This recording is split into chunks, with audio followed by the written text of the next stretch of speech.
Judaism, it's important to remember what we have. There's a Jewish value called Hakarat Hatov. It means remembering the good. Can you say Hakarat Hatov? Hakarat Hatov. Hakarat Hatov. Very good. It means being grateful for what we have, remembering the good. Some people think that it's good to say 100 blessings a day. 100. That's a big number. It's kind of overwhelming. Can you imagine 100 blessings a day? I don't know. You think we could do that? Let's see. Well, you got up this morning. That's one. You kissed your parents good morning. That's two. You had breakfast. 3. You got dressed. 4. I bet you picked up something special to wear. That's 5. Wait a minute. The day's hardly started. You already have 5. Maybe it's not that hard. It's just something you need to think about. You need to stop and think about all these good things that are happening to you. That's what Judaism is trying to teach. Stop and think about the good things in your life. Stop and be grateful for the good. Remembering the good. Hakarat Hatov. Remembering the good. If you stop and think about it. That's what Judaism wants you to do. Take time and stop and think about what you have. I want to share a story with you. It's called The Little, Little House. Now, the thing about this story is it's a folk tale. Now, the thing about folk tales is we're not always sure where they came from because they're usually very old. But people have taken them and they've written them down. Different people have written them down and given them a little twist sometimes. So you may have heard it a different way. But people have taken them and written them down and illustrated them and put them in books. And that's a good thing for us because then we get to read them and share them with others. So this one was written down by Jessica Suhami and is published by Francis Lincoln Children's Books. So we get to read it and share it. And it's really a good story. So I'm glad to share it with you today. Okay, it says, long ago, before you were ever born, there was a poor old man called Joseph who lived in a little house with his wife and 3 children. There was a yard in the front with 6 yellow chickens and a red rooster pecking the dirt. And there was a field at the back with a pretty brown cow and a little gray goat chewing the grass. And Joseph knew they could never be happy in such a little house.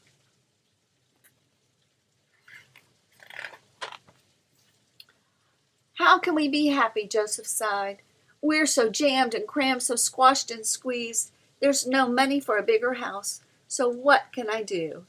Suddenly he thought, I know. I'll ask Auntie Bella.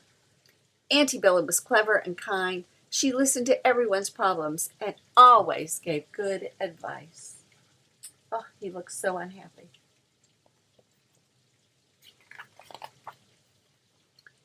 So the next day, Joseph went to see Auntie Bella. Auntie Bella, he said, we can never be happy in such a little house. What can I do? Auntie Bella just smiled. Go home, Joseph, and take the 6 yellow ducks into your house. See what a difference that will make. And Joseph did as Auntie Bella said.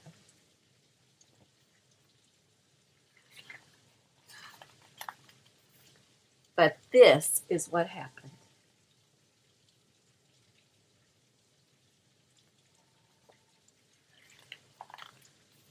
So the next day, Joseph went back to see Auntie Bella. Auntie Bella, he said, things are worse. Our house is so full, it's creaking. And the chickens are so cheeky. What can I do? Auntie Bella just smiled. Go home, Joseph, she said, and take the red rooster into the house. See what a difference that will make. And Joseph did as Auntie Bella said.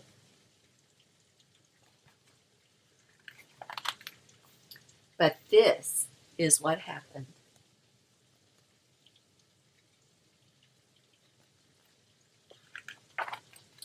So the next day, Joseph went back to see Auntie Bella. Auntie Bella, he said, things are dreadful. Our house is so full, it's shaking.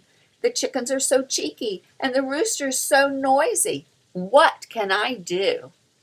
Auntie Bella just smiled. Go home, Joseph, she said, and take the pretty brown cow into the house. See what a difference that will make. And Joseph did as Auntie Bella said.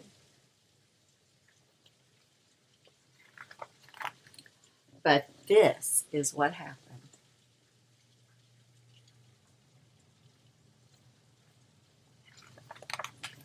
So the next day, Joseph went back to see Auntie Bella. Auntie Bella, he said, things are terrible. Our house is so full, it's quaking. The chickens are so cheeky, the rooster's so noisy, and the cow's so clumsy. What can I do? Auntie Bella just smiled. Go home, Joseph, she said, and take the little gray goat into the house. See what a difference that will make. And Joseph did as Auntie Bella said.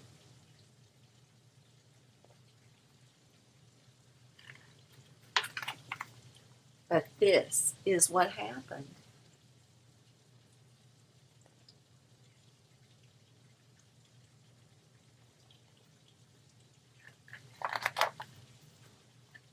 So the next day, Joseph went back to see Auntie Bella.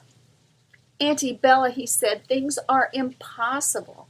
Our house is so full, it's bursting. The chickens are so cheeky. The rooster's so noisy. The cow's so clumsy. And the goat's so smelly. What can I do? Auntie Bella laughed out loud. Go home, Joseph, she said, and turn all the animals out of the house. See what a difference that will make. And Joseph did as Auntie Bella said.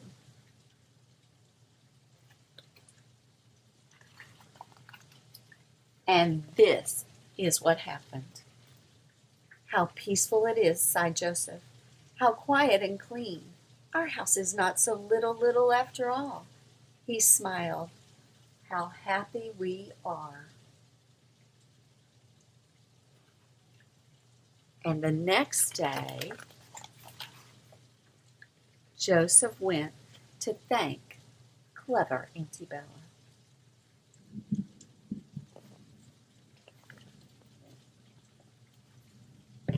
Did Auntie Bella help Joseph remember the good in his life?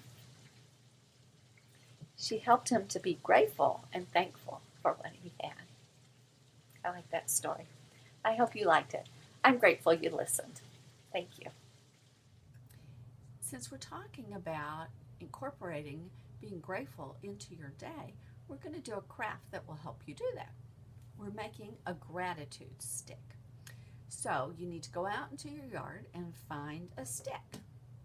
I found a couple of them. Here's one, and here's another. So it doesn't have to be very big, but whatever works. And I took a wipe to clean it off, to get some of the dirt off. Mine had been out in the yard a while. If you don't have a stick outside, you can get a paper towel roll or something like that, which would work just fine. This wasn't for paper towels, but it was inside something. So whatever works for you. You just want something that's stick-like. Then you need some yarn, because you're going to decorate it by decorate your stick by wrapping the yarn around it. So you can have just one color, or you can have different colors and wrap it around. And if you would like, you can have some beads to run through your yarn as you wrap it around. Now, if you don't have a stick from the yard, but you have a paper towel roll, instead of yarn, you could put stickers on it or just color it and decorate it. That's fine.